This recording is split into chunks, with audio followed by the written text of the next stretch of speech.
بسم الله الرحمن الرحيم. نحمده ونصلي على رسوله الكريم، اما بعد. گزشتہ کے مجلس میں ایمان اور اعمال صالحہ پر اللہ جل شانہ نے جن انعامات کا وعدہ فرمایا، جو خوشخبریاں آئی ہیں، جو بشارتیں وارد ہوئی، اس کے بارے میں ایک مختصر سا مضمون آپ حضرات کو سنایا گیا تھا، کیونکہ اس موقع پر صرف 1، 2 یا 3 آیتیں ہی آپ کو سنائی گئی اور یہ کہا گیا تھا کہ ایمان اور اعمال صالحہ پر قرآن پاک میں کہاں کہاں کیا کیا وعدے ہیں، کچھ آپ حضرات نکال کے بتلا دیں تو اچھا ہے، اور اس کے لیے ایک کتاب کا حوالہ بھی بتا دیا گیا کہ آپ اس لفظ کو نکال لیں گے تو قرآن پاک میں جتنی آیات اس مضمون کی ہیں وہ آپ کو مسلسل ایک ہی جگہ دستیاب ہو جائیں گی۔ تو آنے والے ساتھیوں میں سے کتنوں کو یہ بات یاد تھی، کتنوں کو یاد نہیں تھی، یہ تو اپن خود دیکھ لینا چاہیے۔ ہمارے یہاں آنے والے ساتھیوں میں سے ایک ساتھی نے یہ کاپی لا کے مجھے دی کہ صاحب آپ نے فرمایا تھا کہ یہ آیات جمع کر کے بتاؤ، تو وہ جمع کر کے لے کے آیا ہوں۔ ایسی سچی طلب اور منشے کو پورا کرنے کا مزاج اور توجہ اس بات کی طرف جس کی طرف آپ کو متوجہ کیا گیا ہے، یہ چیز ترقی کا ذریعہ بنتی ہے، ترقی کا زینہ ہے۔ چنانچہ دیکھیے یہ 3 ورق ہیں اور 3 ورقوں کے پیچھے بھی پوری آیات ہیں۔ اس کا مطلب یہ ہے کہ 6 صفحات پر مشتمل آیات قرآنیہ اکٹھی کر کے اس کو زیراس بنا کے کافی لے کے آ کے ہمارے ایک دوست نے ابھی مجھے دیا۔ میں نے پوچھا کائے کا کاغذ ہے؟ کہا کہ گزشتہ کے ارشاد کی تعمیل کا کاغذ۔ مزاج ایسا ہونا چاہیے نا ترقی کے لیے، بالخصوص جو اہل علم ہیں، مولوی لوگ ہیں، حفاظ ہیں، ان لوگوں کو زیادہ توجہ اور دھیان کرنا چاہیے۔ اب ایمان کیا ہے، عمل صالح کیا ہے، یہ مضمون بھی بار بار آپ کے سامنے آتا رہتا ہے۔ اور ایمان میں کمال، اعمال صالحہ میں کمال، اس کا نام احسان ہے۔ اور دین ان 3 چیزوں کا نام ہے، ایمان، اعمال اور احسان۔ احسان کیا ہے؟ ایمان میں خوبی آنا، اعمال میں خوبی آنا، یہ 2 چیزوں میں خوبی لانے کا نام احسان۔ اب جہاں لوگ حقیقتوں سے آگاہ نہیں ہیں، ان لوگوں نے احسان کو بالکل ہی علیحدہ چیز بنا دی، اس کا نام طریقت و حقیقت رکھا اور اس کو شریعت سے الگ کر دیا۔ شریعت ظاہر ہے تو شریعت کا باطن طریقت، طریقت ظاہر ہے تو طریقت کا باطن حقیقت، اور حقیقت ظاہر ہے تو حقیقت کا باطن معرفت۔ تو شریعت، طریقت، حقیقت، معرفت یہ کوئی الگ الگ چیزیں نہیں ہیں۔ شریعت کا باطن طریقت، طریقت کا باطن حقیقت، حقیقت کا باطن معرفت۔ اور اس میں بھی ذرا اور آگے بڑھ گئے تو اس کا باطن ہے وحدت۔ پھر وہاں پہنچنے کے بعد میں پھر آدمی اس پوزیشن میں ہی نہیں رہتا کہ کسی چیز کا اظہار کر سکے۔ بہرحال یہ بڑی خوشی کی بات ہے کہ ہمارے ایک مکرم دوست نے یہ آیات قرآنیہ یہاں جمع کی اور لا کر بتلایا۔ اللہ پر ایمان میں اللہ کی ذات پر ایمان، اللہ کی صفات پر ایمان، اللہ کے افعال پر ایمان، اور اللہ کے آثار پر ایمان، یعنی کائنات کی ہر چیز اللہ کے فعل کا اثر ہے یہ ماننا، اور ہر حرکت کے پیچھے حق تعالی جل شانہ ہی کے فعل کے کار فرما ہونے کو ماننا، اور حرکت صفات کے بغیر نہیں ہوتی، فعل صفات کے بغیر نہیں ہوتا، اس کے لیے صفات چاہیے، کامل صفات چاہیے، اعلیٰ صفات چاہیے، اور کامل اور اعلیٰ ترین صفات پوری کی پوری ذاتاً اصلاً ازلاً ابداً صرف اور صرف حق تعالی کے لیے ثابت ہیں، اس کو ماننا۔ یہ الفاظ پورے سمجھ میں آگئے جو میں بولا بیچ میں؟ یہ ہے صفات جیسے حیات ہے، علم ہے، ارادہ ہے، قدرت ہے، سمع ہے، بصر ہے، کلام ہے۔ وہ تو صفات بہت ساری ہیں، لیکن پوری صفات کا مبدا چونکہ یہی صفات ہیں، اس لیے ان کو امہات الصفات کہتے ہیں۔ اور پھر ان سات صفات میں سے حیات، علم، ارادہ، قدرت، ان صفات کو اصل الاصول کہتے ہیں۔ یہ جو صفات ہیں اصلی طور پر اللہ تعالیٰ میں ہیں، ذاتی طور پر اللہ تعالیٰ میں ہیں، ہمیشہ سے اللہ میں ہیں، ہمیشہ اللہ میں رہیں گے، یہ اصلاً ذاتاً ازلاً ابداً۔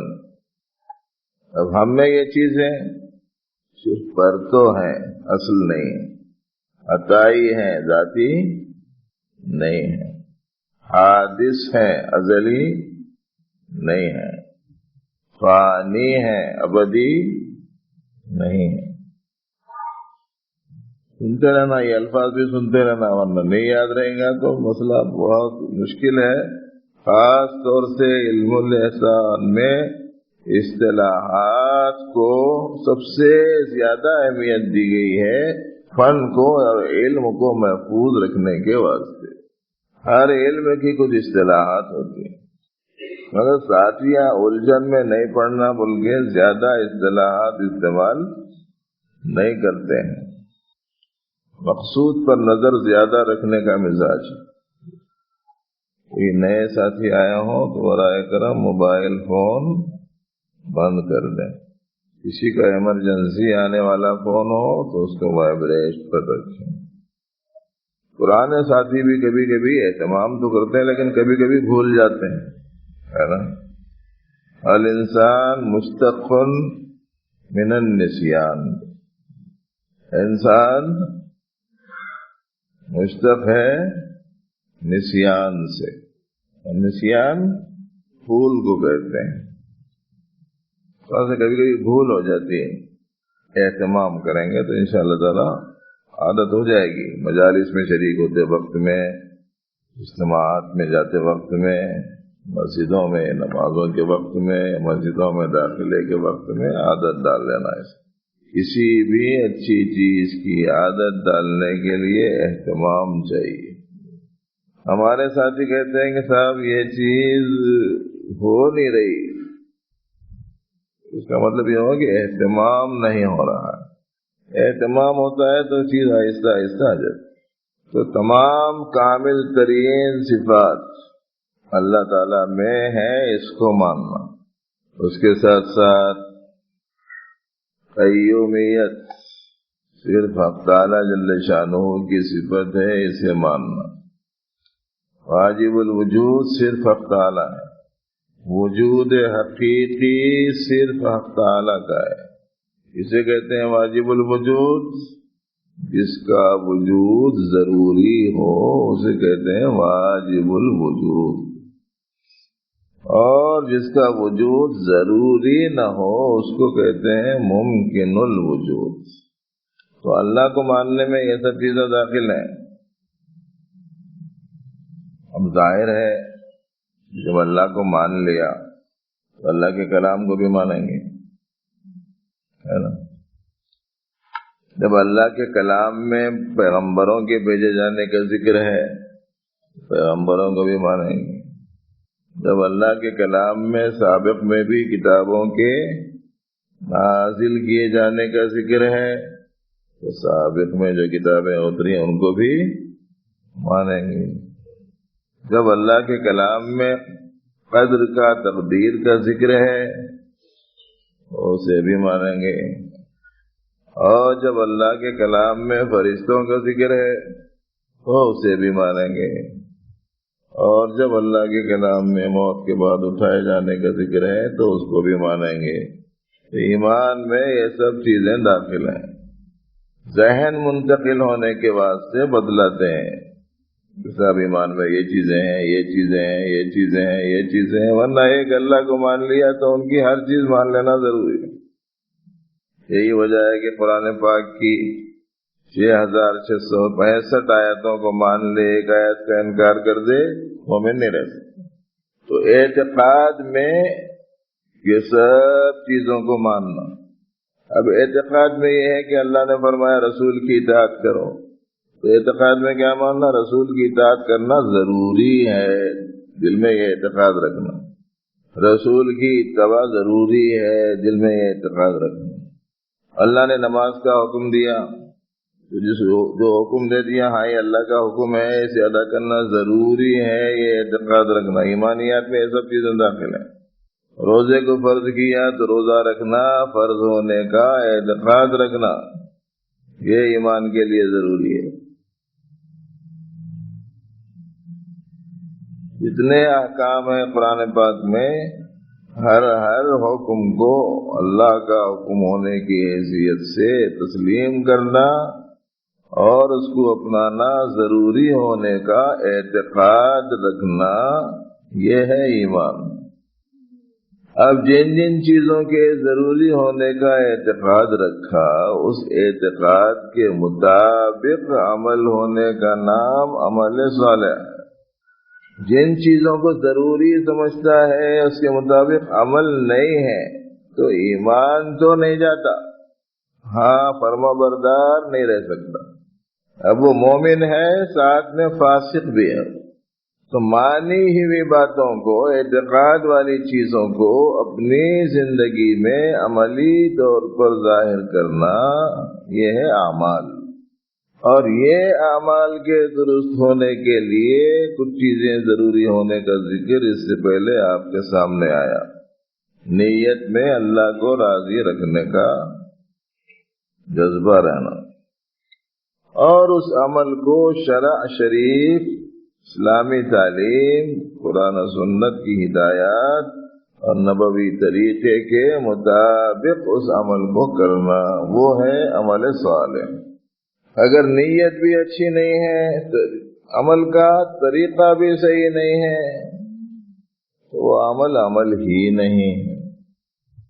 اور جو عمل ایسا ہے کہ اس میں نیت اچھی ہے مگر عمل صحیح نہیں، طریقہ صحیح نہیں ہے اس عمل کا، تو خلاف سنت ہونے کی وجہ سے مقبول نہیں.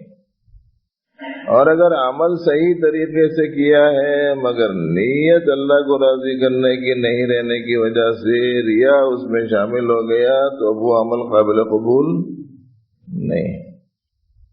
بدعت کب آتی ہے زندگی میں؟ بدعت آتی ہے نیت تو اچھی رہتی لیکن علم قرآن و سنت کا نہیں رہتا، اپنے طرف سے علم حق میں اپنے علم کو، اپنے فہم کو داخل کرنے سے بدعت آتی ہے. تو نیت اچھی ہے، عمل صحیح طریقے کا نہیں ہے. عمل صحیح طریقے کا ہے، نیت اچھی نہیں ہے. نیت بھی اچھی نہیں ہے، عمل کا طریقہ بھی صحیح نہیں ہے. یہ تین صورتوں میں عمل صالح نہیں ہوتا. معلوم یہ ہوا کہ عمل کا صالح ہونا بڑا کام ہے. اب یہ جو محنت ہے یہ عمل کو درست کرنے کی محنت ہے.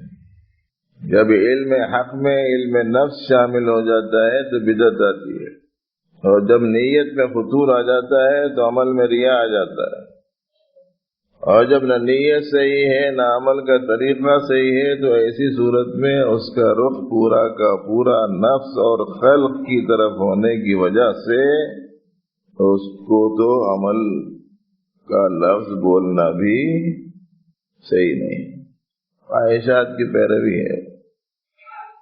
عمل صحیح ہونے کے لیے موقوف ہے ایمان کی درستی کے ساتھ عمل کا قرآن اور سنت کے مطابق علی منہج النبوہ فی اتباع سنہ ہونا ضروری ہے، نبی علیہ السلام کی سنت کے موافق عمل۔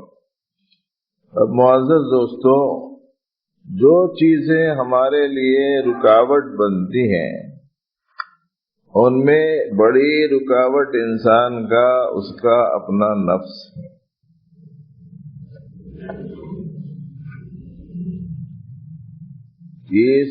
دوسری بڑی رکاوٹ نامناسب ماحول اور نامناسب مخلوق کے تعلقات ہیں، اور تیسری رکاوٹ وہ وساوس شیطانی۔ جو چیز میں جس درجے پہ انداز سے بیان کر رہا ہوں اسے آپ ذہن میں رکھنا۔ پہلے نمبر پر نفس انسانی، دوسرے نمبر پر نفوس انسانی، اور تیسرے نمبر پر وساوس شیطانی۔ یہ تین بڑی رکاوٹیں ہیں۔ جو پہلے نمبر پہ سب سے بڑی رکاوٹ، جو دوسرے نمبر پر ہے اس کے مقابلے میں چھوٹی اور تیسرے کے مقابلے میں بڑی رکاوٹ، اور تیسری چیز یہ بھی شدید رکاوٹ، شیطان۔ اچھا، جو کمزور دشمن ہے اس کو تو سب برا بلا بولتے ہیں۔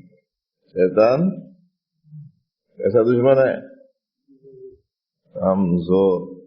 اب کمزور کو جب ہم سمجھ لیتے ہیں پرزور، تو نتیجے میں جو غلطی ہوئی اسی کے اوپر تھوپ دیتے۔ ہنسی آتی ہے مجھے حضرت انسان پر، فعل بد تو خود کرے، لعنت کرے شیطان پر، ایسا کرتا ہے۔ اللہ پاک فرماتے ہیں ان کید الشیطان کان ضعیفا، شیطان کا جو قید ہے وہ کمزور ہوتا ہے۔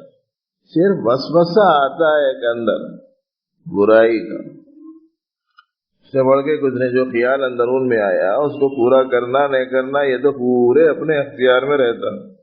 خالی خیال آ گیا بس، ارے یہ کر لے، ارے وہ کر لے، ایسا خیال آ گیا۔ ایمان والے پر اس کا زور چلتا نہیں، اللہ پر توکل والے پر شیطان کا زور چلتا نہیں۔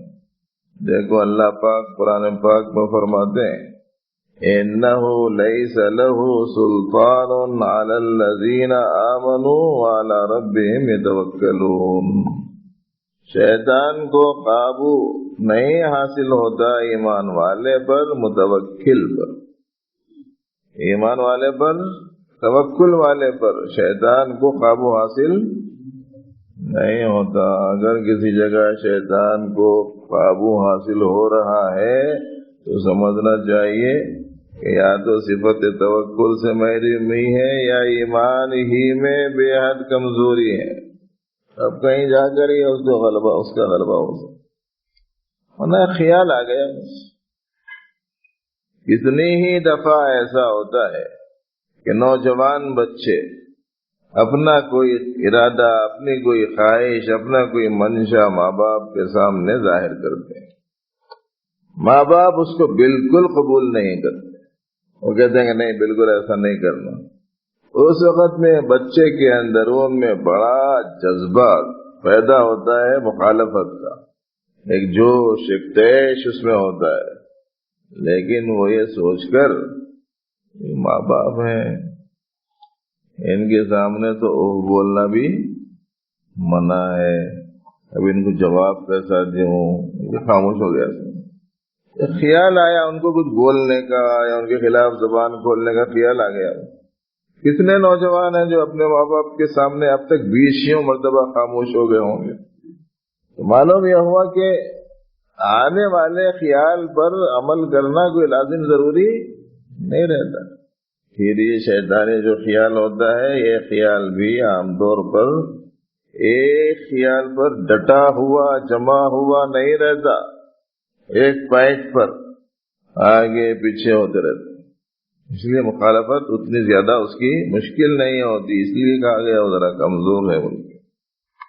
مگر ہم لوگ اس کی فرما برداری کر کر کے اور اعمال چھوڑ کے ایمانی اور روحانی اعتبار سے اتنے کمزور ہو گئے ہیں کہ اب وہ ہمارے مقابلے میں طاقتور اور ہم اس کے مقابلے میں اپنے آپ کو کمزور سمجھنے لگے.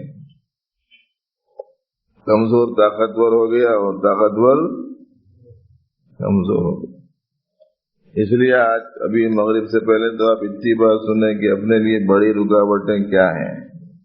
نفس انسانی، نفوس انسانی، وساوس شیطانی. باقی آگے جو بات عرض کرنے کا خیال آئے گا وہ بعد میں عرض کی جائیں گی.